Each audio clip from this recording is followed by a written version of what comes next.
Mic test. Magandang umaga po. Magandang umaga po. Kumusta po kayo? By the grace of God, we finish it, our first batch summer retreat. Sa biyaya po ng Diyos ay natapos po natin yung first batch ng summer retreat. By the grace of God, God allowed many newly saved. At sa biyaya din po ng Diyos, pinahintulot yung mga bagong naligtas. That's why today looks newly saved attend today. At ngayon po ay parang yung mga bagong ligtas po ay dumalo.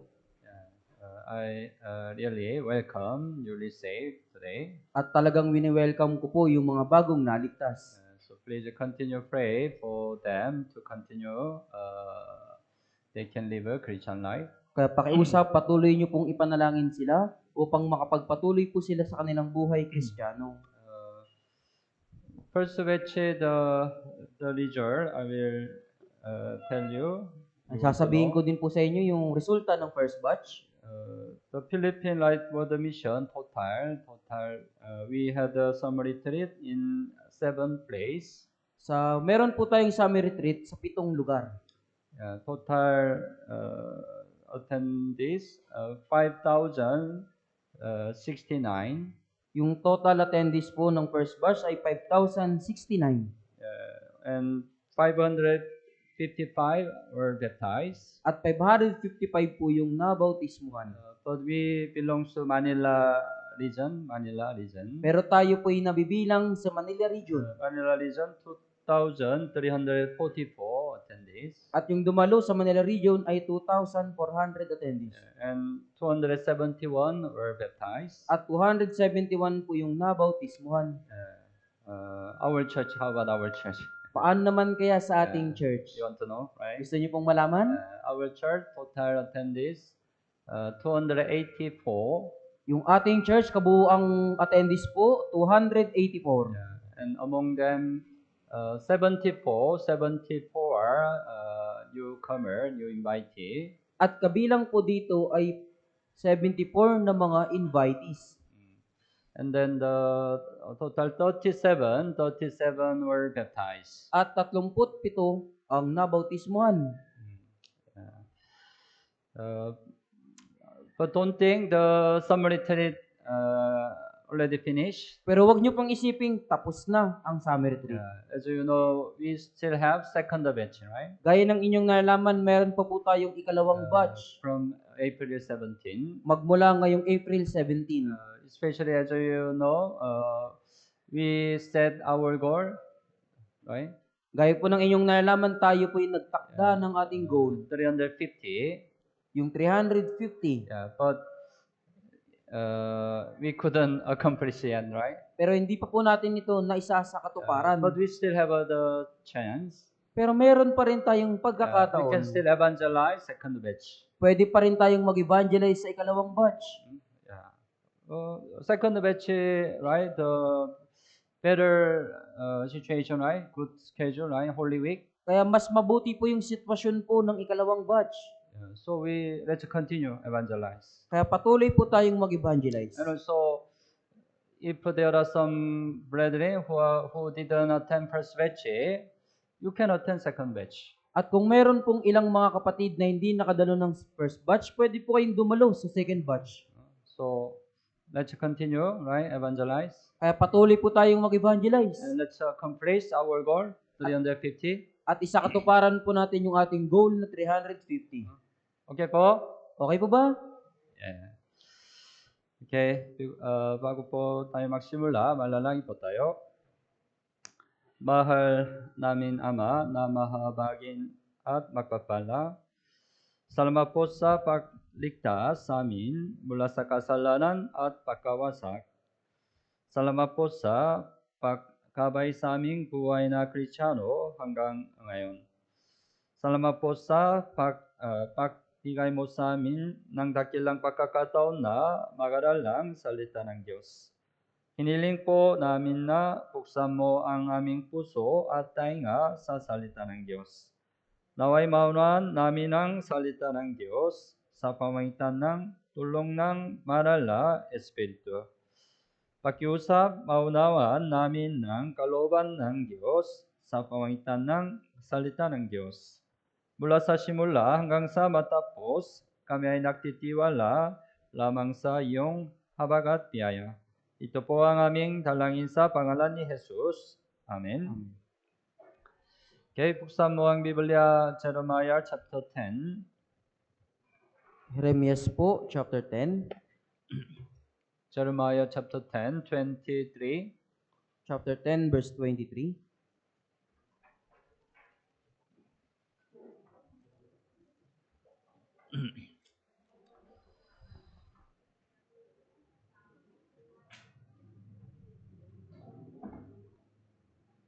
Okay, chapter 10, 23. Okay po, basahin po natin ng sabay-sabay. Alam ko, O Panginoon, na ang lakad ng tao ay wala sa kanyang sarili. Wala sa taong lumalakad ang magtuwid ng kanyang mga hakbang. Okay. Lahat ng tao ay may kani-kanyang daan sa buhay. Tama po ba? Ngunit ang daan na ito ay hindi nasa kanilang sarili. Right?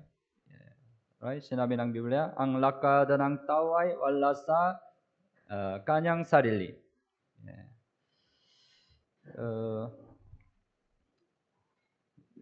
Mayroon ding isang tao na nagtatalaga ng daan na yun. Sino?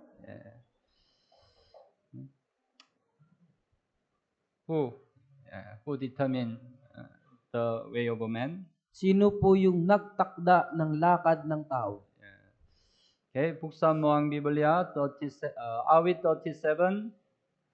Awit 37. Awit 37. Verse 23. Awit 37, verse 23. Okay po, basahin po natin ng sabay-sabay. Ang mga lakad ng isang tao ay ang Panginoon ang nagtatatag at siya'y nasisiyahan sa kanyang lakad. Ang mga lakad ng isang tao ay ang Panginoon ang nagtatatag. Right? God is the one who determines the way of a man. Kaya ang Diyos po yung nagtatatag ng lakad ng tao. So today we think about the way of life, our life, the way of our life, the Kaya way sa of araw man. na ito, pag-isipan po natin yung lakad ng buhay, lakad ng tao.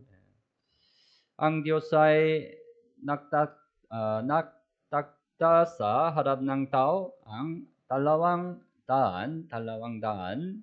Ano po? Buksan mo ang Biblia, Jeremiah 21. Jeremiah 21, verse 8.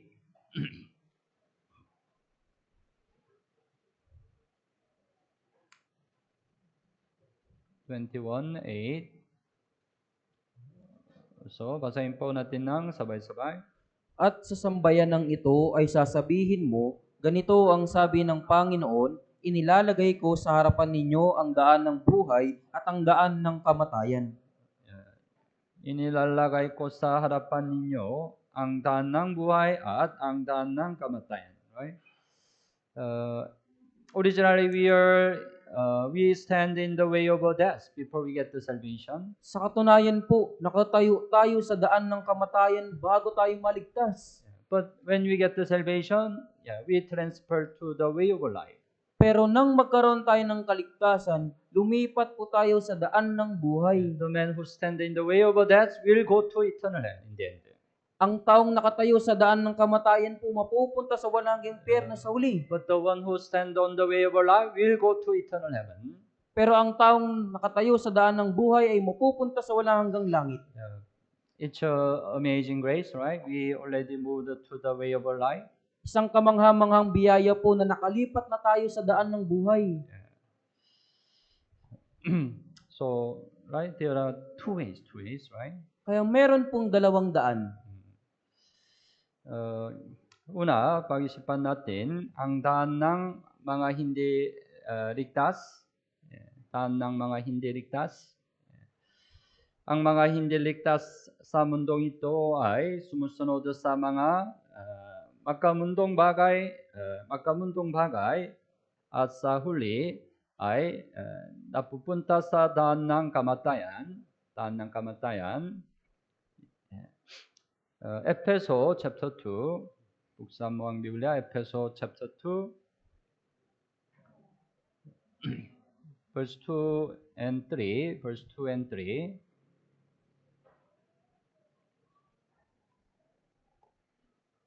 Efeso chapter 2, verse 2 hanggang 3. Basahin po natin ng sabay-sabay. Na dati ninyong nilakaran ayon sa lakad ng sanlibutan ito, ayon sa pinuno ng kapangyarihan ng himpapawid, ng Espiritu na ngayon ay gumagawa sa mga anak ng pagsuway, tayong lahat ay dating nabuhay sa gitna ng mga ito, sa mga pagnanasa ng laman, na ating ginagawa ang mga nais ng laman at ng pag-iisip, at na tayo nooy katutubong mga anak ng kaputan, gaya naman ng mga iba. Right, verse 2, right? Dati ninyong nilakaran ayon sa lakada ng sanlibutan ito. Before we get the salvation, right? Yeah, we are like that, right? Bago tayo nagkaroon ng kaligtasan, ganito po tayo. Verse 3, sa mga pagnanasa ng laman na ating ginagawa ang mga nais ng laman at ng pag-isip. At tayo nooy katutubong mga anak ng kaputan, right? That was our situation before we get the salvation, right? Ito po yung ating kalagayan bago po tayo naligtas. Ang mga hindi ligtas na tao ay nagpapatuloy sa kanilang daan na hindi alam kung kailan sila mamamatay. Buksan mo ang Biblia, Ecclesiastes chapter 9.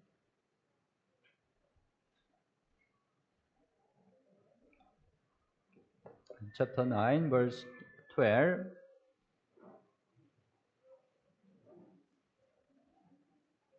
Ecclesiastes chapter 9, 12.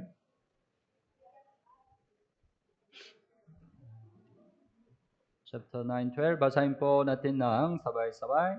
Sapagkat hindi nalalaman ng tao ang kanyang kapanahunan, kagaya ng mga isda na nahuhuli sa malupit na lambat, at kagaya ng mga ibon na nahuhuli sa bitag.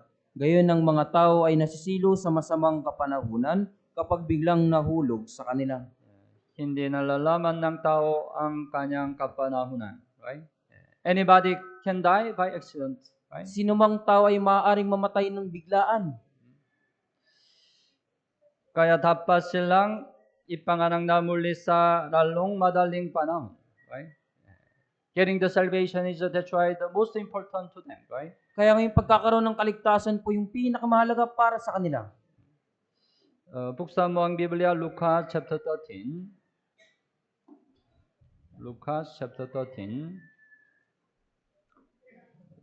Verse 4 and 5. Lucas 13, verse 4 and 5.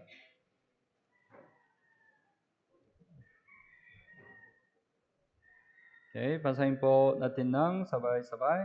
O ang 18 na nabagsakan ng tore sa Siloam at sila'y napatay. Inaakala ba ninyo na sila'y higit na may sala kaysa lahat ng taong naninirahan sa Jerusalem? Sinasabi ko sa inyo, hindi. Subalit malibang kayong magsisi, kayong lahat ay mapapahamak ding tulad nila.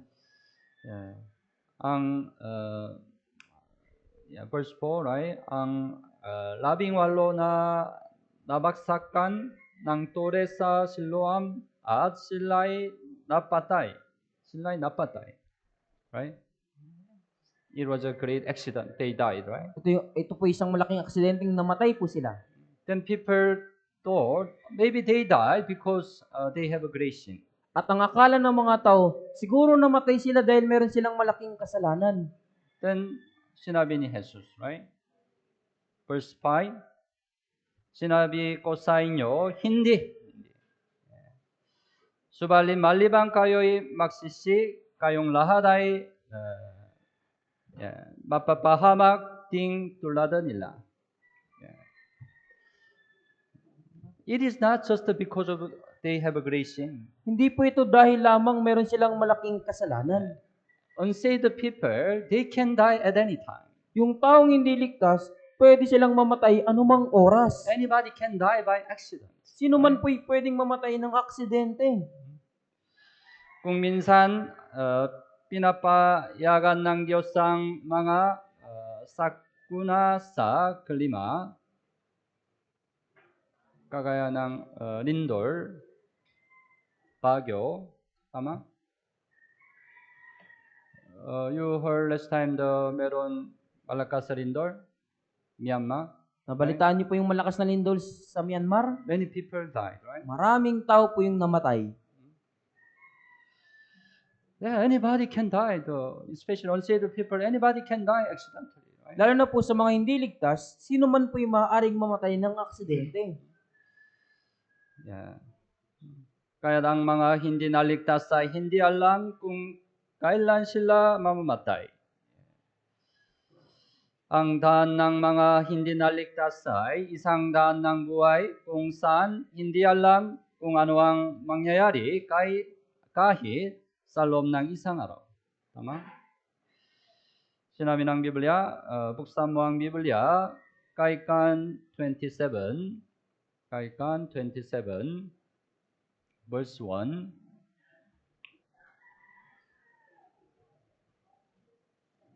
Kaikan 27, verse 1.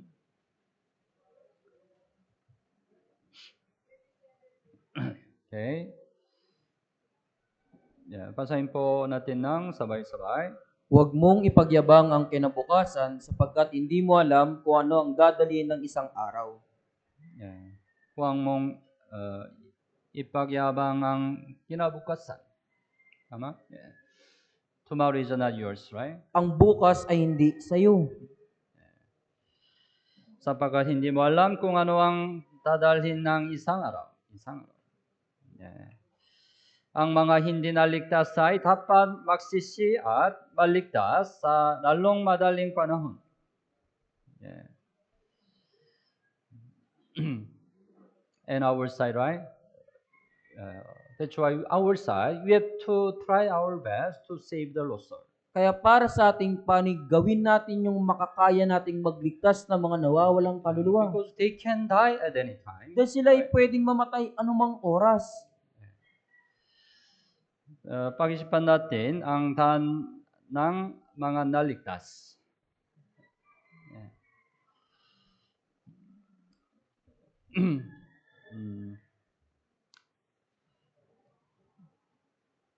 Yeah. May special na protection ng Diyos para sa mga naligtas. Makaiba, right? Buksan mo ang Biblia, awit 121. Awit 121. Verse 5. Verse 5 hanggang 8. Awit 121. 5 hanggang 8. Basahin po natin ng sabay-sabay. Ang Panginoon ay iyong tagapag-ingat. Ang Panginoon ay lilim mo sa iyong kanan. Hindi ka sasaktan ng araw kapag araw, ni ng buwan man kapag gabi. Iingatan ka ng Panginoon sa lahat ng kasamaan, kanyang iingatan ng iyong kaluluwa. Ang iyong paglabas at ang iyong pagpasok ay kanyang iingatan mula sa panahong ito at magpakailan paman. Ang verse 5, ang Panginoon ay iyong tagapag-ingat. Tagapag-ingat, tama? We have the Lord who always keep us, right? Meron po tayong Panginoon na palaging nag-iingat sa atin. Verse 7, ingatan ka ng Panginoon sa lahat ng kasamaan. Tama? It's a grace, right? Kaya ito po ay biyaya. Long time ago, 2011, you remember, there was a great earthquake in Japan. Noong 2011 po, kung maalala ninyo, merong matinding lindol doon sa Japan. Yeah, the magnitude 9, Ma- 9.0. Yung lakas po nito ay magnitude 9.0. Can you imagine how strong? Naisip niyo ba kung gaano yan kalakas? And it happened in the sea. It happened in the sea. That's why there was a great tsunami. Gayun pa man nangyari po ito sa dagat, kaya nagkaroon ng tsunami. That's why the east sea of the Japan completely destroyed. Kayong bahaging kanluran po ng Japan ay talagang nawasak. Especially one city, Sendai, was completely destroyed. Lalo na yung bayan na Sendai po ay talagang wasak. But surprisingly, our church, we have a church in Sendai. Pero yung nakakamangha po dun, meron po tayong church sa Sendai. Yeah, Sendai Church in Japan. Sa Japan po, Sendai Church. The water destroyed the whole city. Yung tubig po, winasak niya yung buong bayan. But the water didn't reach to church building, Sendai Church building. Pero yung tubig po ay hindi umabot doon sa Sendai Church building. It's just surprising, right? Nakakamanghap po yun. Tama po ba? Yeah, that's why many people use the Sendai Church building as a evacuation the place. Kaya po yung mga tao, ginamit nila yung Sendai Church building bilang evacuation center. God kept, right? Kaya yung Diyos yung nag-ingat. And not so long ago, right? It happened as I mentioned. Myanmar, meron strong earthquake. Kaya nabanggit ko po sa Myanmar, nagkaroon ng malakas na lindol. Myanmar, also we have our church. Sa Myanmar po, meron din po tayong church. It's located in Yangon city. Matatagpuan po ito sa Yangon City. Yeah. Then I heard also this time. Yeah, beside of the church building, many buildings destroyed, fell down. At narinig ko rin po na sa katabing building po ng ating church, But nawasak po. yeah, our church building, Yangon Church, stand. Pero yung ating Yangon Church building po ay nakatayo. Yeah, no damage. Wala pong sira. Right? God protect, right? Ang Diyos po yung nag-ingat. Don't worry, our Cavite Church Wag, will be safe, right? wag po kayong mag-ingat sa ating Cavite Church. Magiging ligtas po Even tayo. earthquake happen here, right? Kahit na mangyari po yung lindol, God will keep, right? ang Diyos po yung mag-iingat. Yeah. Unit, yeah. Pinapayagan ng Diyos ang kamatayan, sakit, at pagsubok sa mga Kristiyano. We have to understand. Even though God keep us, it doesn't mean we don't have a death, disease, or any affliction. Kahit na iniingatan po tayo ng Diyos, hindi po ito nangangahulugan, hindi na tayo magkakasakit, mamamatay. Let's think about the example in the Bible. Pag-isipan natin yung halimbawa po sa Biblia. Yeah, Job. Si Job po. We know, right? Job received a great affliction in his life. Nalalaman natin na tumanggap si Job ng matinding kapigatian sa kanyang buhay. Ngunit ang lahat ng bagay ay nangyari sa ilalim ng pahintulong ng Diyos. Pahintulong ng Diyos. Okay? You know, the Satan, right? Satan tried to stumble Job. At nalalaman niyo po na sinubukan ni Satanas na tisurin po si Job. Then God's side, Satan's side tried to stumble Job. Sa panig ni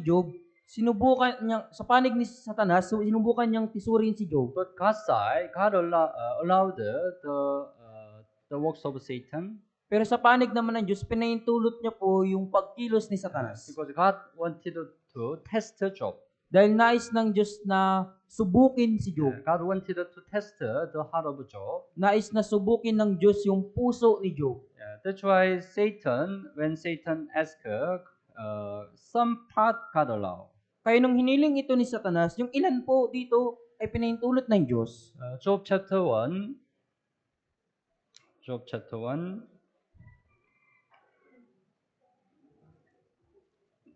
verse 11 and 12.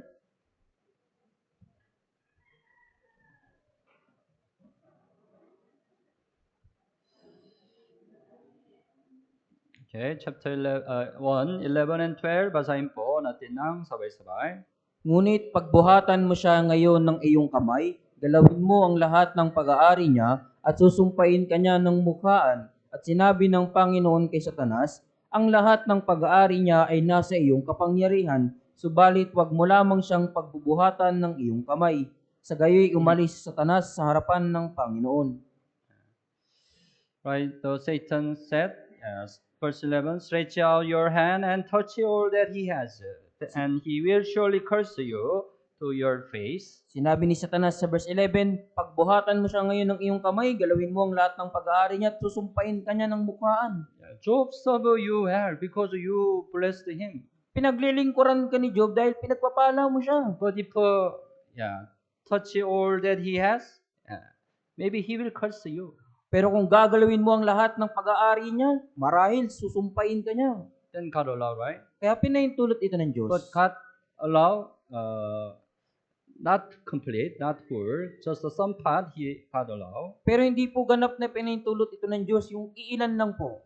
Verse 12, right? All that he has in your power, only do not lay your hand on his person. Lahat ng pag-aari niya ay nasa iyong kapangyarihan, subalit wag mo lamang siyang pagbubuhatan ng iyong kamay. You can take his possession. Pwede mong kunin yung kanyang pag-aari, But don't touch his body. pero wag mong paghawakan yung, gagalawin yung kanyang katawan. That's right, right? It happened, right? God allowed, right? Kaya nangyari po, pinahintulot ng Diyos. But of course, right, Job, right, didn't curse God, right? Pero syempre po, hindi po sinumpa ni Job ang Even Diyos. though all his possession despair, right? Kahit na nawala sa lahat ng kanyang pag-aari. Then Satan asked again. At muling humiling si Satanas. Verse chapter 2, Job chapter 2, Sa chapter 2 po, verse 5 and 6. verse 5 hanggang 6. Job chapter 2, 5 and 6. Basahin po natin ng sabay-sabay. Ngunit iunat mo ngayon ang iyong kamay, galawin mo ang kanyang buto at laman, at kanyang susumpain ka ng mukhaan. At sinabi ng Panginoon kay Satanas, siya'y nasa iyong kamay, ingatan mo lamang ang kanyang buhay. Yeah. This time, right, the Esker, stretch out your hand now and touch his bone and his flesh, and he will surely curse you to your face. Iunat mo ngayon ang iyong kamay, galawin mo ang kanyang buto at laman, at kanyang susumpain ka ng mukhaan. Then God also allowed it, right? Kaya ito rin po yung pinahintulot ng Diyos. Verse 6, right? He is in your hand, but spare his life. Siya'y nasa iyong kamay, ingatan mo lamang ang kanyang buhay. Then Job has a great disease, right? Kaya si Job po nagkaroon ng matinding sakit. But don't take his life. Pero wag mong kunin ang kanyang buhay. It happened according to God's allowance, right? Nangyari ito ayon po sa papahintulot ng Diyos. That's why what happened to Christian?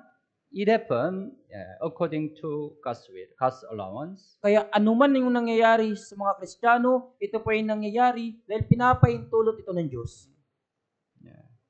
Satan tempt you, right? Tinutukso ka ni Satanas, tama po ba? Satan also can tempt you according to God's allowance. Pero pwede ka rin pong tuksohin ni Satanas ayon sa pagpapahintulot ng Diyos. But God's side, test to your heart. Pero sa panig naman Diyos, sinusubok niya ang iyong puso.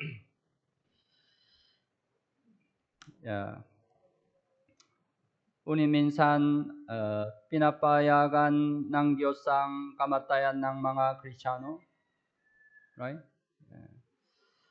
Sometimes, right, even Christian can die, right? Die. Minsan po, maging mga Kristiyano po, pwede silang mamatay. In the early church, how many Christians died? Sa naunang church po, gaano karaming Kristiyano ang namatay? By persecution of Roman emperor. Dahil sa pag-uusig po ng emperador ng Roma. God allowed many martyrs, right? Pinahintulot ng Diyos yung napakaraming martir. God allowed it, right? Pinahintulot ito ng Diyos. According to His will, right? Ayon po sa kanyang kalooban. Even it can happen our time. Kahit maging sa ating panahon po, pwede itong mangyari. Some Christian can die accidentally, right? May mga Kristiyano pwede silang mamatay ng biglaan. Some Christian can die by disease. May mga Kristiyano pwedeng mamatay dahil sa sakit. God allowed, right? Pinahintulot ito ng But Diyos. there is God's will. Pero, meron pong kalooban ng Diyos. It happened according to God's allowance. Nangyari ito dahil po sa pagpapaintulot ng Diyos. That's why our side, kailangan nating maniwala sa absolutong kapangyarihan ng Diyos upang tanggapin na mayroong kalooban ng Diyos sa lahat ng bagay. Mayroong kalooban ng Diyos sa lahat ng bagay. Ang Diyos ay may ganap na kapangyarihan sa lahat ng bagay. Sa makatuwid, ang lahat ay nasa ilalim din ng kapangyarihan ng Diyos. Buksan mo ang Biblia, Matthew chapter 10. Matthew chapter 10.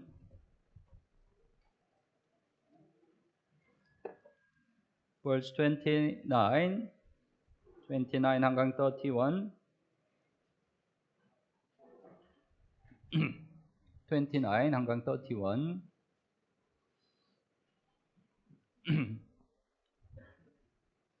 Okay. Basahin po natin ng sabay-sabay. Hindi ba ipinagbibili ng isang kusing ang dalawang maya? Ngunit isa man sa kanila ay hindi nahuhulog sa lupa na hindi batid ng inyong ama. At maging ang mga buhok sa inyong ulo ay bilang na lahat. Huwag nga kayong matakot, kayo ay higit na mahalaga kaysa maraming maya. Alam mo ba, Maya? Ibon? Unit, verse 29, unit isa man sa kanila ay hindi nahulog sa lupa na hindi pati ng inyong ama. Right?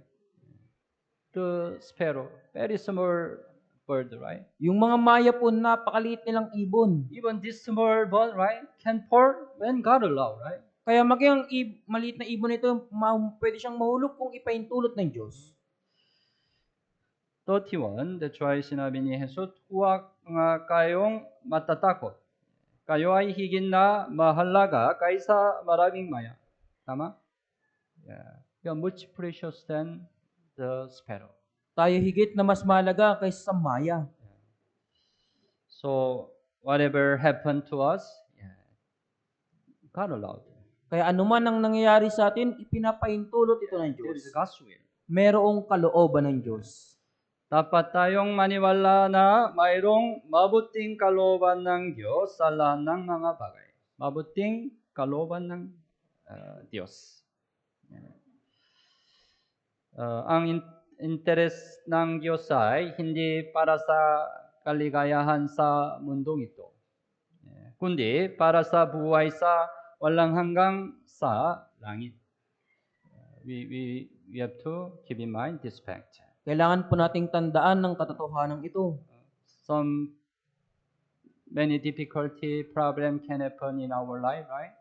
Yung maraming kahirapan, problema ay maaring mangyari sa ating buhay, di ba po? Then sometimes we can complain to God.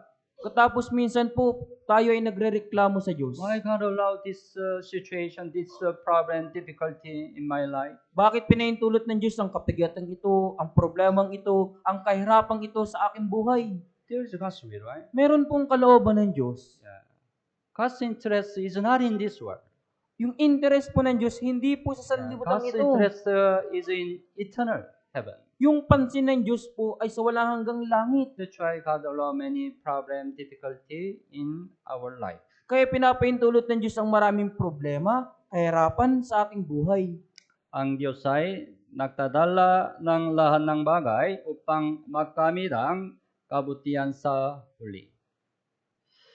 Roman, buksan mo ang Biblia, Roman chapter 8, 28. Romans 8:28. Okay, basahin po natin ng sabay-sabay. At nalalaman natin na sa lahat ng mga bagay ang Diyos ay gumagawa sa ikabubuti ng mga umiibig sa Kanya, sa kanila na mga tinawag alinsunod sa Kanyang layunin. Nalalaman natin na sa lahat ng mga bagay, ang Diyos ay gumagawa sa ikabubuti ng mga umibig sa Kanya. Mga umibig sa Kanya, sino? Tayo. Okay? tao na naligtas, right? Sa lahat ng mga bagay. Sa lahat ng mga bagay. It can be good thing or bad thing, right? Maaring ito ay maging mabuting bagay o masamang bagay. Sometimes bad situation can happen in your life, right? Minsan yung masamang sitwasyon po yung nangyayari sa iyong buhay. But God can change it to good thing, right? Pero kayang baguhin ito ng Diyos sa mabuting bagay. All things work together for good. Right? Lahat ng mga bagay ang Diyos ay gumagawa sa So kabubuti. even though you are in difficult situation, bad situation, don't be depressed. Kaya kung ngayon ikaw ay nasa hindi mabuting kalagayan, huwag ka pong ma-depress. Yeah, God will change it to good situation. Babaguhin ito ng Diyos sa isang mabuting God kalagayan. will accomplish His good will. At isa sa katuparan ng Diyos ang kanyang mabuting kalooban. Matapos ang sandaling paghihirap, darating ang mas malaking pagpapala. This is God's way. Ito po yung pamamaraan ng Diyos. Buksan mo ang Biblia, awit 30, verse 5.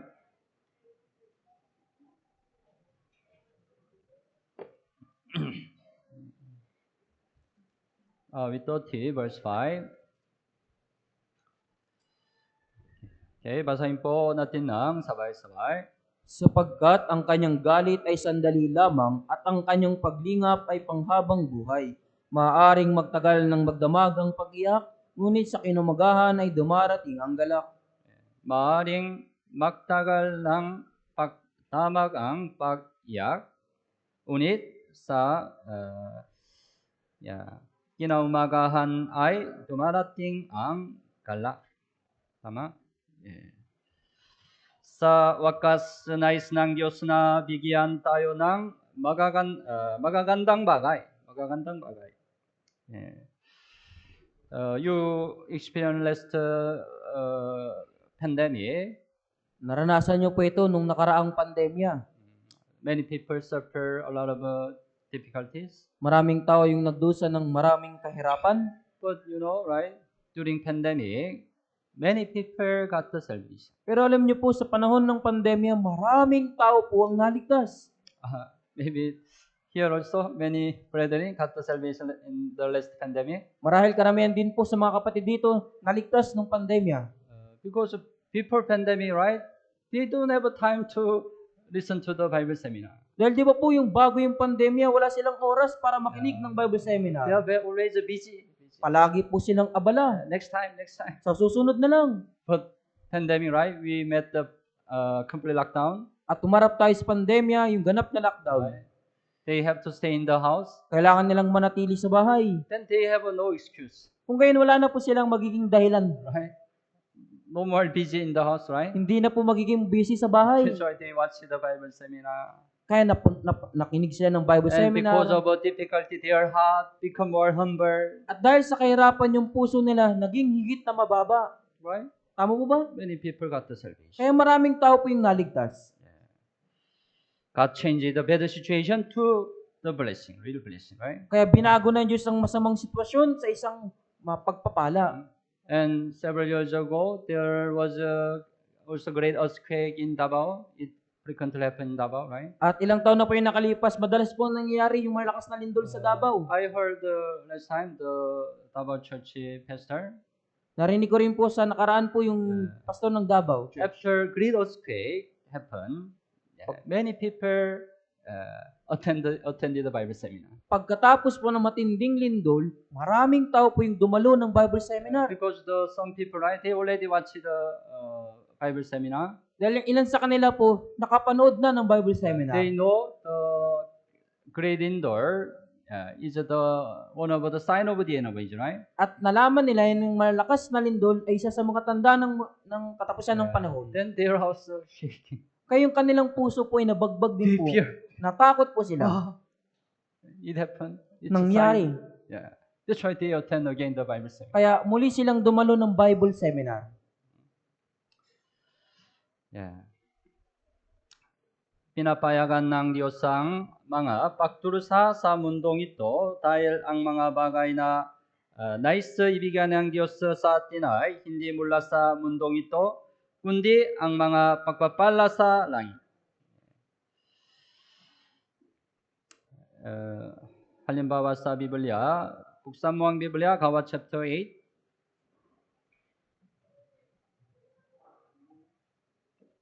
Gawa chapter 8, verse 1.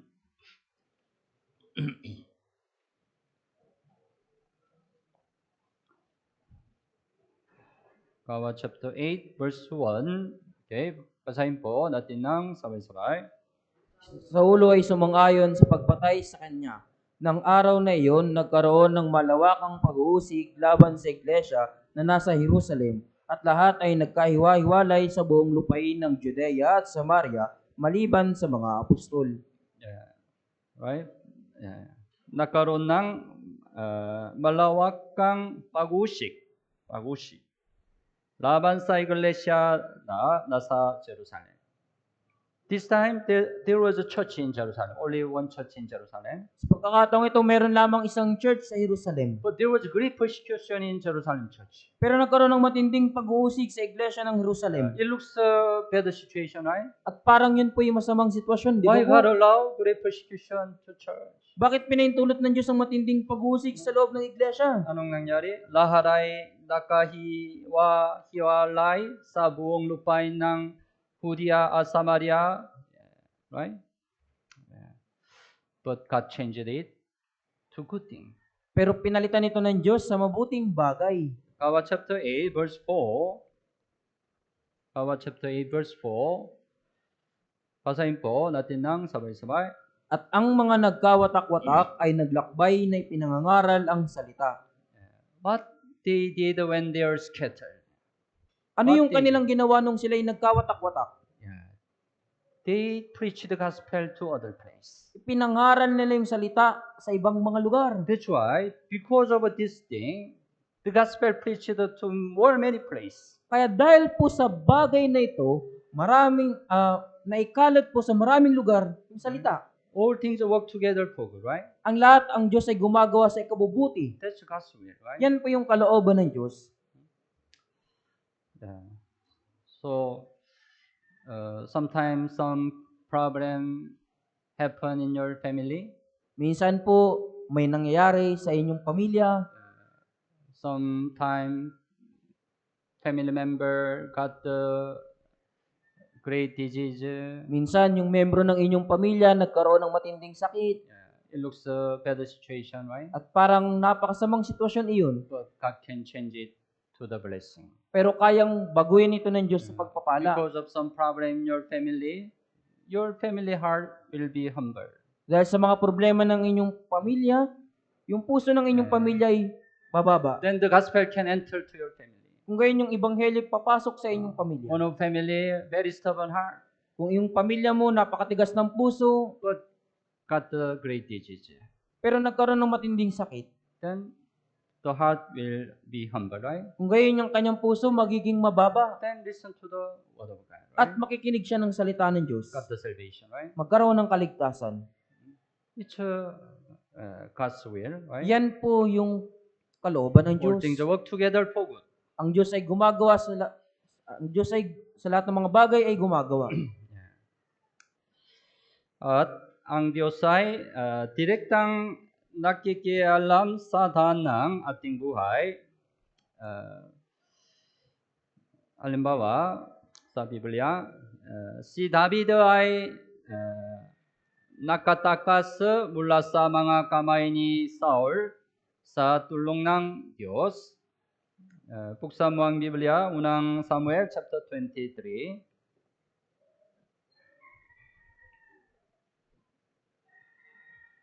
Unang Samuel 23 verse 24 hanggang 28. Unang Samuel 23 verse 24 hanggang 28. Basahin po natin ng sabay-sabay. At sila'y tumindig at pumunta sa Ziph na nauna kay Saul. Si David at ang kanyang mga tauhan ay nasa ilang ng Maon sa Araba sa timog ng Jesimon. Si Saul at ang kanyang mga tauhan ay umalis upang hanapin siya. Nang ibalita iyon kay David, siya ay lumusong sa batuhan na nasa ilang ng Maon. At nang mabalita ni Saul, kanyang hinabol si David sa ilang ng Maon. Pumunta si Saul sa isang panig ng bundok si David at ang kanyang mga tauhan ay sa kabilang panig ng bundok. At si David ay nagmadali upang makalayo kay Saul, habang si Saul at ang kanyang mga tauhan ay papalapit kina David at sa kanyang mga tauhan upang sila'y hulihin. Ngunit dumating ang isang sugo kay Saul na nagsasabi, "Dali, pumarito ka, sapagkat ang mga Pilisteo ay sumalakay sa lupain." Kaya't bumalik si Saul mula sa pagtugis kay David at humayo laban sa mga Pilisteo, kaya tinatawag ang dakong iyon na bato ng pagtakas. Right? As we know, right, Saul tried to kill David always, right? Gaya ng ating nalalaman, si Saul po, palagi niyang sinusubukang patayin si David. That's why David had to run away always from Saul. Kaya si David po, kailangan niya po palaging tumakas mula kay Saul. But this time, David met real difficult situation. Pero sa pagkakataong ito, humarap si David sa talagang napakahirap na sitwasyon. Already, Saul and his army encircled David completely. At si Saul at ang kanyang buong hukbo, napaligiran na talaga nila si David. No way David escaped from Saul, right? At wala nang paraan na si David po'y makakatakas pa kay Saul. Maybe David would die. At marahil si David po, maaari siyang mamatay. Then God entered there. At ang Diyos po'y pumasok doon. God interrupted. Ang Diyos yung nag-interrupt po. How God entered there? Paano po ang Diyos nakapasok doon? God moved the heart of the Philistine. Kinilos ng Diyos yung puso ng Pilisteo. Philistine suddenly attack Israel at the moment. Sa sandaling iyon, biglang inatake ng Pilisteo yung Israel. As a king, Saul had to return to his place. At bilang hari, si Saul po kailangan niyang bumalik sa kanyang bayan. Saul, this time it's a great chance I can catch David. Para kay Saul, ito na yung magandang pagkakataon para mahuli ko si David. But this moment, God raised the Philistine. Pero sa pagkakataong ito, ibinangon ng Diyos yung Pilisteo. That's why Saul had to return to his place. Kaya si Saul, kinailangan niyang bumalik sa kanyang bayan. David was saved, right? At naligtas po si David. God entered at the moment, right? At pumasok ang Diyos sa pagkakataong iyon. God enter when we have some situation, special situation, directly. Ang Diyos ay pumapasok po kapag meron tayong mga espesyal na sitwasyon ng direkta. There was one story, it happened here. Meron po isang kwento na talagang tunay na nangyari. Long time ago, the America also there were north and south. Matagal ng panahon sa Amerika po, nagkaroon din po ng digmaan sa North at South. Then the one soldier of North also had to run away from South army. Kaya yung isa sa mga sundalo ng North, kailangan niyang tumakas mula sa isang South. He ran away on the mountain. Siya ay tumakas patungo sa kabundukan. But the South army pursued him. Pero hinabol po siya ng hukbo ng mga That's taga-South. why he had to hide himself. Kaya kailangan niyang itago yung kanyang sarili. That's why he searched one place and then he found one cave. Kaya naganap siya ng isang lugar, nakatagpo siya ng isang kuweba. He entered the cave. Pumasok siya sa kuweba. He just prayed to God. At nananalangin lang siya sa Diyos. Please keep me. Pakiusap, ingatan mo If ako. the South army enter, find the cave, no way, right? Kaya kapag natagpuan ng mga South na hukbo ng South, yung kuwebang yun, wala na siyang takas. But at the moment, what happened? Pero sa sandaling yun, ano po yung nangyari? After he entered the cave, suddenly, spider came out. Pagkatapos makapasok niya sa kuweba, lumabas po yung mga gagamba. Meron cave gate. Kaya meron pong gate yung kuweba. He entered cave. Nakapasok po siya sa kuweba. But if, South army find the cave, he will die, right? Pero kapag natagpuan ng mga South itong kuweba, mamamatay po siya. But suddenly, spider came out. Pero bigla po naglabasan yung mga gagamba. And spider make a web, web. At yung mga gagamba po, gumawa sila ng Make sapot. a web in front of the gate. Kaya gumawa sila ng sapot po sa harapan ng gate. The South army came to cave. At Pupunta po yung mga South Army sa gate. Ay, sa Maybe kuweba. they thought, maybe they can think, right? He can hide himself in the cave. At ang akala nila, pwede siyang magtago sa kuweba na ito. But when they arrive, meron spider web. Pero ang pagdating nila, meron pong sapot ng That's gagamba. right? It's not possible, right? If he break the web, enter, they can easily know, right? He's inside, right? Kaya kung sisirain nila yung sapot na yun, madali silang makapasok at malalaman nila. But newly made, right? Pero dahil bagong gawa po, That's why the army thought he didn't enter here. kaya ang akala ng mga South Army, hindi siya pumasok dyan. Naintindihan story? Naintindihan niyo po ba yung kwento? Yeah, God. That's why he returned glory to God. Kaya ibinalik niya po yung kalulatian sa Diyos. God entered, right? Interrupt, right? Kaya ang Diyos po yung pumasok po.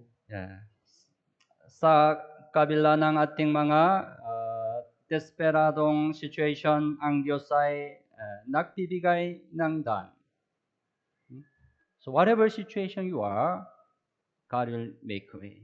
Kaya nasa anumang kalagayan ka naroon, ang Diyos po gagawa ng paraan. Yeah. Hindi natin alam ang ating daan. Tama? Buksan mo ang Biblia, Kaikan 20:24. Kaikan 20:24.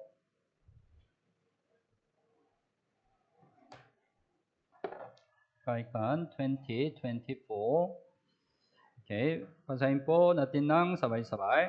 Ang mga lakad ng tao ay sa Panginoon. Paano ngang maunawaan ng tao ang kanyang lakad? Right? Paano ngang maunawan ng tao ang kanyang lakad? Yeah. We don't know which way we will go. We don't know exactly. Hindi natin alam ng eksakto kung saan daan tayo patungo. Bagaman hindi natin alam kung ano ang magiging daan natin, maaari tayong maniwala na ang Diyos ay magtuturo sa atin patungo sa pinaka mainam na daan. Pinaka mainam na daan. We have to believe. Kailangan natin itong paniwalaan. You have many concern for your future. Marami kang alalahanin para sa iyong kinabukasan. Especially young people, you worried a lot for your future. Lalo na yung mga kabataan, nag-aalala sila para sa kanilang kinabukasan. What should I do? Ano yung dapat kong How gawin? to live my life? Paano lalakad sa aking buhay? You have many concern, right? Napakarami mong alalahanin, tama ba? Don't worry too much. Huwag ka masyadong mag-alala. God will lead you to the best way. Papangunahan ka ng Diyos sa pinakamainam na daan. But your side, right? You have to obey to the Lord. Pero para sa iyo, kailangan mong sumunod sa Panginoon. Your side, you have to abide in church. Para sa iyo, kailangan mong manatili sa church. Then God will lead you to the best way. Kung gayon, papangunahan ka ng Diyos sa pinakamainam na daan. Kaikan 16, verse 9.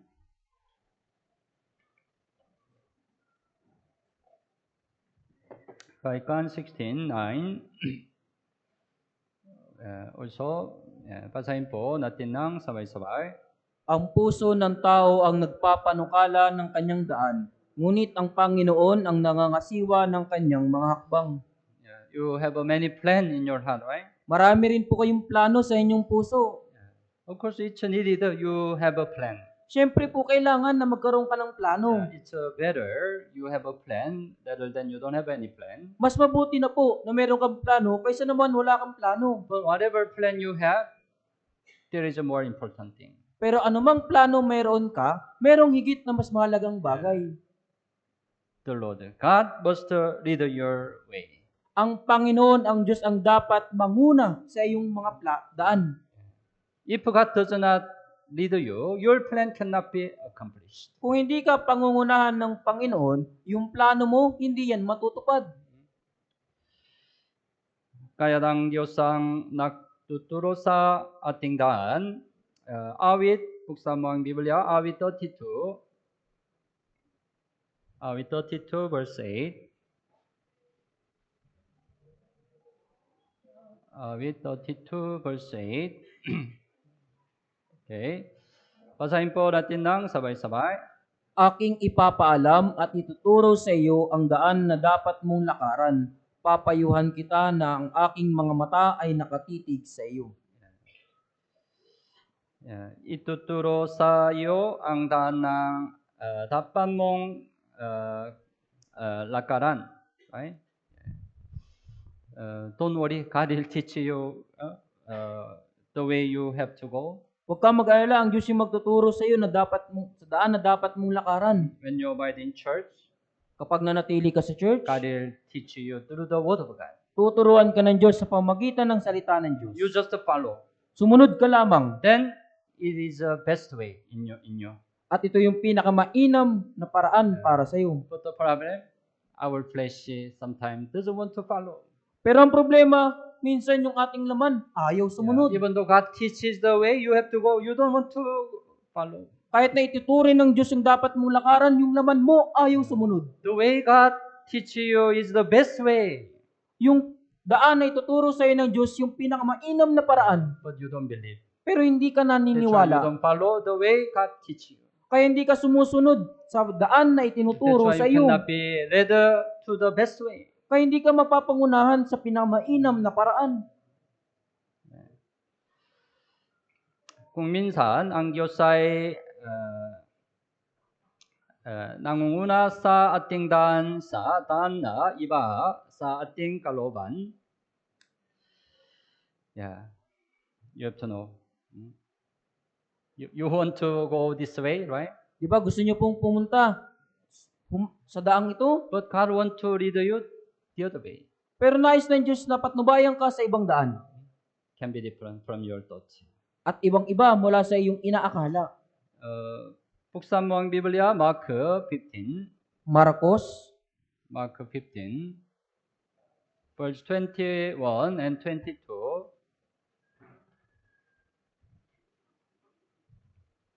Marcos chapter 15, 21 and 22. Basahin po natin ng sabay-sabay. pinilit nila ang isang nagdaraan sa Simon na taga Sirin na ama ni Alejandro at ni Rufo na nanggaling sa bukid upang pasanin niya ang krus ni Jesus. Siya'y kanilang dinala sa puok na tinatawag na Golgota na ang kahulugan ay ang puok ng bungo. Rufo, na nanggaling sa bukid upang pasanin niya ang krus ni Jesus. You know where Jesus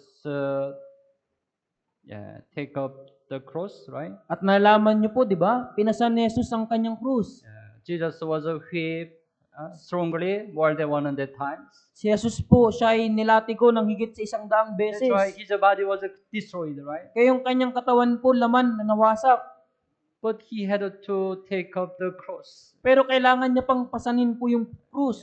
He had to carry the cross. Kailangan niyang buhatin yung krus. That's why his body not easy to carry, right? It's Kaya- very heavy cross, right? Yung katawan niya, hindi niya po kayang mabuhat yung That's why mabigat he na krus. couldn't walk. Kaya hindi po siya He makalakad. fell down.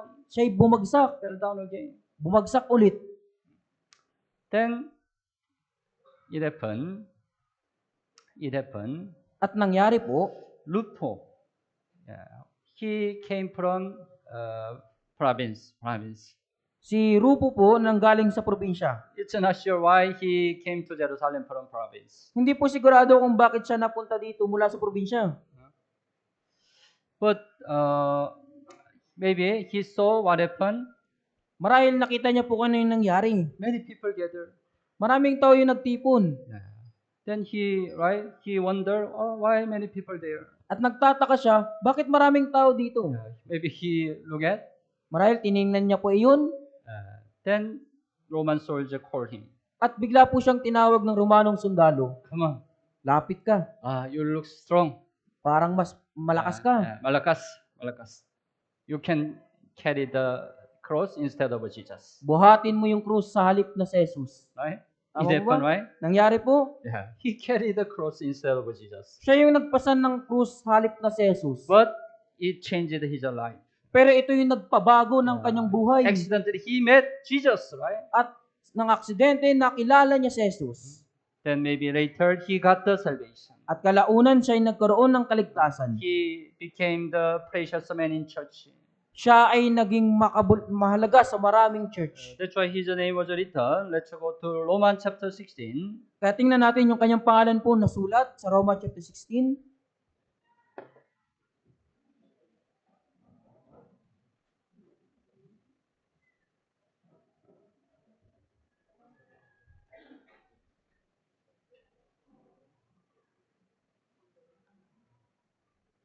The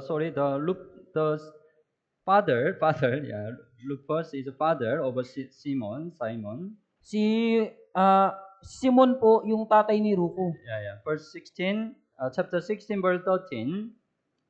Chapter 16, verse 13. 13, basahin po natin ng sabay-sabay. Batiin ninyo si Rufo na hinirang sa Panginoon at ang kanyang ina at ina ko rin.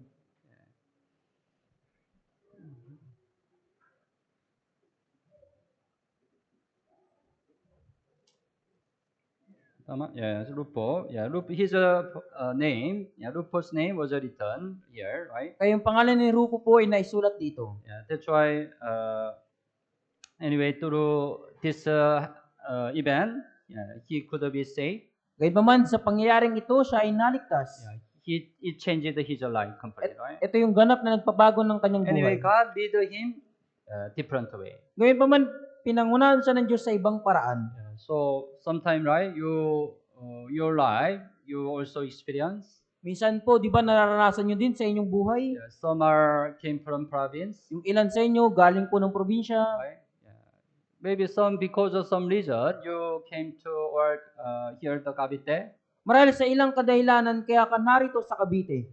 But because you came to Cavite, you meet some people who are already saved. Pero dahil napunta ka sa Cavite, nakilala mo yung mga taong naligtas. Through their evangelism, you could be saved, right? At sa pamamagitan ng kanilang evangelism, naligtas ka. It's God's guidance, God's leading, right? Yan po yung pagpapatnubay, pangunguna ng Diyos.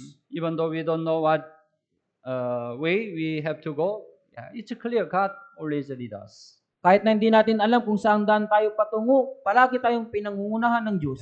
To the best way, right? Sa pinakamainam na daan. Ang mga daan ng Kristiyano na itinakda ng Diyos, ito ay daan ng pagdurusa. Daan ng pagdurusa.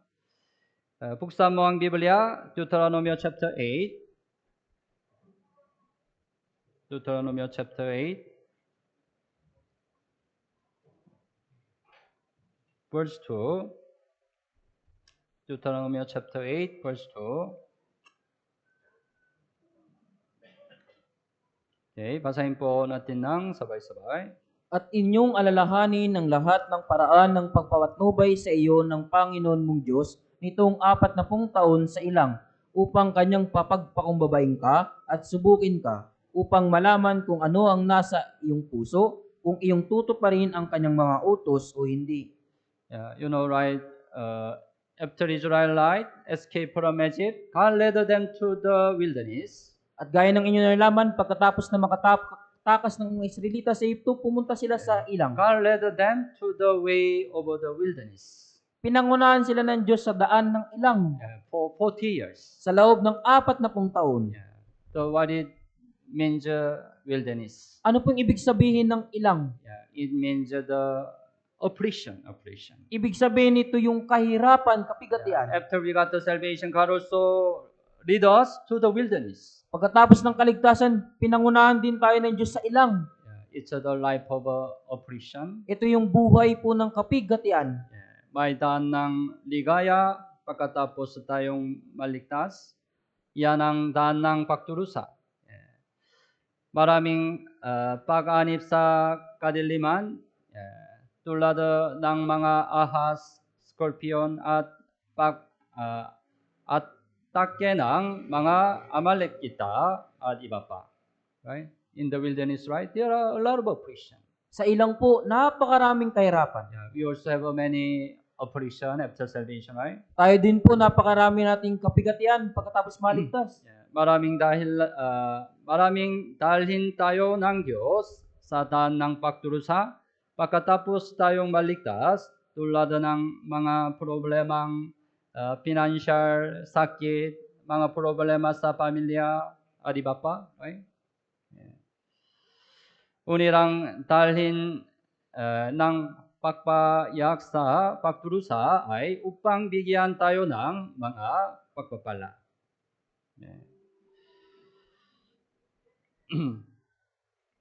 Ang ating Panginoon ay dumaan sa daan ng pagdurusa muna at nais niyang sundan natin ang kanyang daan.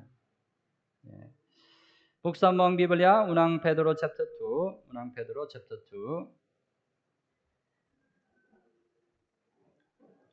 Chapter 2, 21. Unang Pedro chapter 2, 21.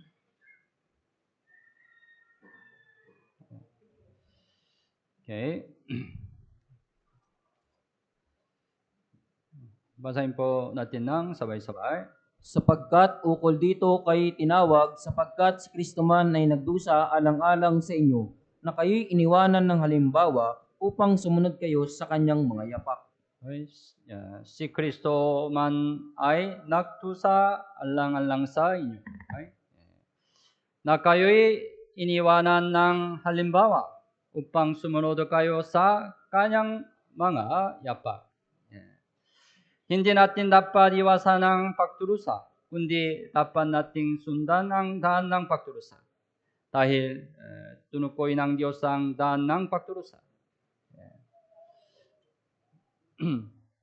But as we learn, right, after the affliction, God allow more blessing. Pero gaya ng ating nalaman, pagkatapos ng kapigatian, ipapahintulot ng Diyos ang pagpapala. And also, ang daan ng pangangadalang ebanghelyo. It's the way we have to follow. Ito yung daan na dapat nating sundan. Pastor did. Ginawa rin po ito ni Apostol Pablo. Buksan mo ang Biblia, Gawa chapter 20. Gawa chapter 20. Verse 23 and 24. Gawa 20, 23 and 24. Okay po, basahin po natin ng sabay-sabay. Maliban ng Espiritu Santo ay nagpapatotoo sa akin sa bawat lungsod na sinasabing ang mga tanikala at ang kabigatian ay naghihintay sa akin, ngunit hindi ko itinuturing ang aking buhay na mahalaga sa aking sarili upang maganap ko lamang ang aking katungkulan at ang ministeryong tinanggap ko sa Panginoong Hesus na magpatotoo sa magandang balita ng biyaya ng Diyos. Verse 24. Upang maganap ko lamang ang aking katungkulan. In Korean translate, it says, the way I have to learn. Yung daan na dapat kong lakaran. Dying for the gospel is the way I have to go. Yung daan ng ebanghelyo, yung daan na dapat kong patunguhan. It's the same to us, right? Ganon din po sa atin. Preaching the gospel is the way we have to follow, right? Yung pangaral ng ebanghelyo, yung daan na dapat nating sundan. Inisim ng mga materyo ang daan ng buhay na itinakda ng Diyos para sa kanila. Ang pinakamahalagang daan ng buhay ay ang daan ng pangangadalang ebanghelyo. Ito ay itinakda ng Diyos. Kaya dapat tayong mangaral ng ebanghelyo kahit na nais natin o hindi. So, in this time, right, it's the time we have to more boldly preach the gospel in this time for the summer retreat. Kaya sa panahon ito, para sa summer retreat, kailangan ating matapang na ipangaral ang salita. Because it's the way God determined, set. Dahil ito yung daan na itinalaga ng Diyos. At ang daan ng bawat isa ay maaaring magkakaiba. John chapter 21, buksan mo ang Biblia, John chapter 21. John chapter 21, 18, verse 18 18 hanggang 22, John chapter 21, 18 hanggang 22. Okay, could you read it? Babasahin ko po ito. Katotohanang sinasabi ko sa iyo, nang ikaw ay bata pa, binibikisan ka mo ang iyong sarili at lumalakad kung saan mo ibig. Ngunit pagtanda mo'y iunat mo ang iyong mga kamay at bibikisan ka ng iba at dadalhin ka kung saan hindi mo ibig. Ito'y sinabi niya upang ipahiwatig kung sa anong kamatayan luluwalhatiin niya ang Diyos. At pagkatapos nito ay sinabi niya sa kanya, sumunod ka sa akin. Pagtalikod ni Pedro, nakita niya ang alagad na minamahal ni Jesus na sumusunod. Siya rin iyong nakahilig na malapit kay Jesus sa hapunan at nagsabi, Panginoon, sino ang magkakanulo sa iyo? Nung makita siya ni Pedro ay sinabi niya kay Jesus, Panginoon, at paano naman ang taong ito? Sinabi sa kanya ni Jesus, kung ibig kong siya'y manatili hanggang sa ako'y dumating, ay ano nga sa iyo? Sumunod ka sa akin. Jesus told to Peter, which way you have to go.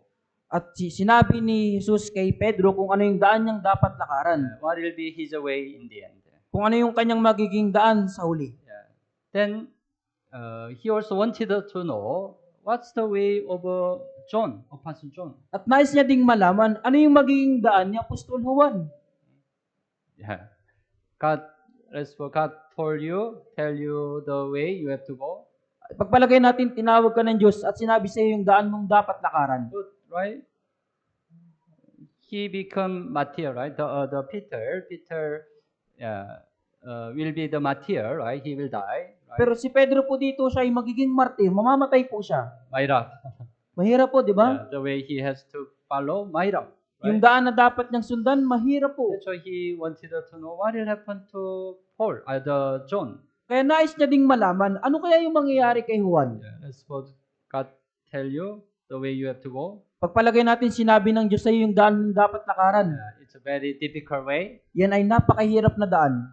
Then maybe you also want to know, the other brother, what's his way? Siguro gusto mo ding malaman, yung ibang kapatid, ano yung kanyang daan? Oh Lord, what's the way over the sister? O Panginoon, ano po yung daan ng sister na ito? You want to know? Gusto mong malaman? Sinabi ni Jesus, right? Yeah. Don't care about it. Sinabi ni Jesus, huwag mong mag-alala dito. You don't need to know. Hindi mo kailangang malaman. You don't need to know the way they have to go. Hindi mo kailangang malaman yung daan na dapat nilang patunguhan. Just you follow your way. Sundan mo lamang ang iyong daan. Because of the way we have to follow it can be different. Dahil yung daan na dapat nating sundan, magkakaiba. The way you have to go can be different from the way the other brethren go. Yung daan na dapat nating patunguhan ay maaaring maging iba sa mga daan ng ibang kapatid. Ang daan ni na Pedro at Juan ay magkaiba. Ang daan ni Santiago na itinakda ng Diyos ay maging unang martir. Ang daan ni Juan na itinakda ng Diyos ay ang magtatang ng church at sumulan ng Biblia sa pamagitan ng pamumuhay ng mas matagal at puno ng buhay. Magkaiba, right? Santiago at Juan, magkaiba. Ang aking daan at ang daan ng iba pang mga Kristiyano ay magkaiba.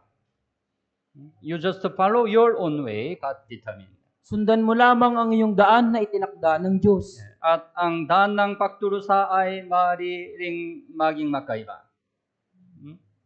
Matthew chapter 16, buksan mo ang Biblia. Matthew 16:24.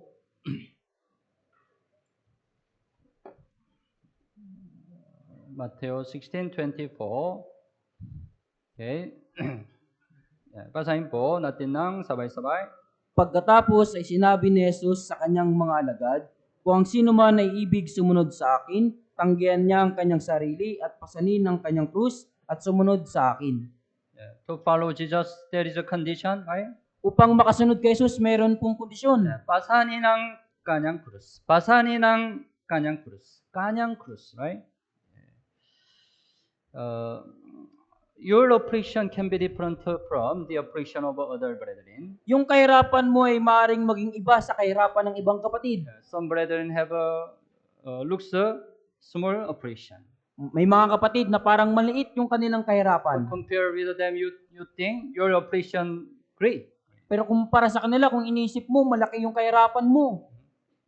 Your cross more heavy than the other, right? Na yung krus mo mas mabigat kaysa sa kanila. Huwag magreklamo kahit na mas marami ang iyong pagturusa kaysa sa ibang mga Christian. Because God commit it to you. Sapagkat ipinagkatiwala ito ng Diyos sa iyo. Dahil ito ang yung krus na ibinigay ng Diyos. Okay? Your cross. It's your cross. God gave it. Ito yung krus na ibinigay ng Diyos. That's why even though you have more affliction than the other, don't complain. Kaya kung mas marami kang kahirapan kaysa iba, huwag kang magreklamo. So you the better thing, you have more affliction, it means you will have more blessing. Mas mabuting isipin mo na kapag mas marami kang kahirapan, mas maraming pagpapala ang tatanggapin mo. That's God's will, right? Yan po yung kalooban ng Diyos. At ang daan ng ministeryo sa iglesia ay maaari ring magkaiba, right?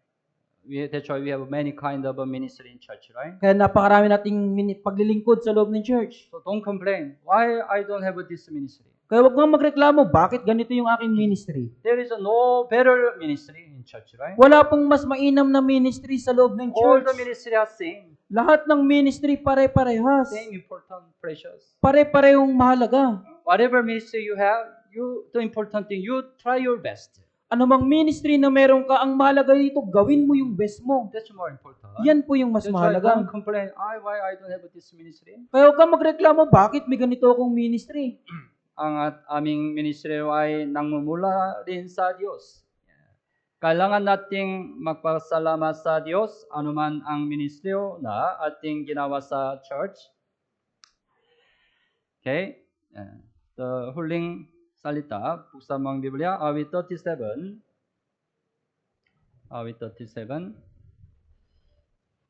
Verse 5 and 6. Verse 5 and 6. Awit 37. 5 and 6.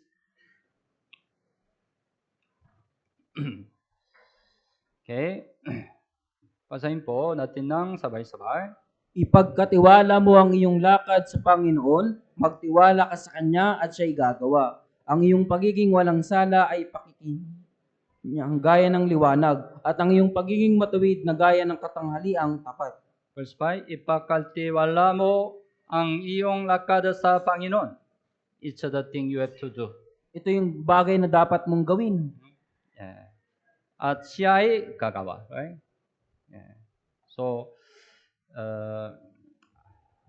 we have to believe God lead our way after salvation. Kaya kailangan ating sampalatayanan ang Diyos yung nangunguna sa ating daan pagkatapos maligtas. So our side, we just follow the way God lead us. Kaya sa ating panig, sundan lamang natin yung daan na pinangunahan ng Diyos para sa atin. That will be the best way. Best way. At yan po yung maging pinakamainam na daan. Okay po? Okay po?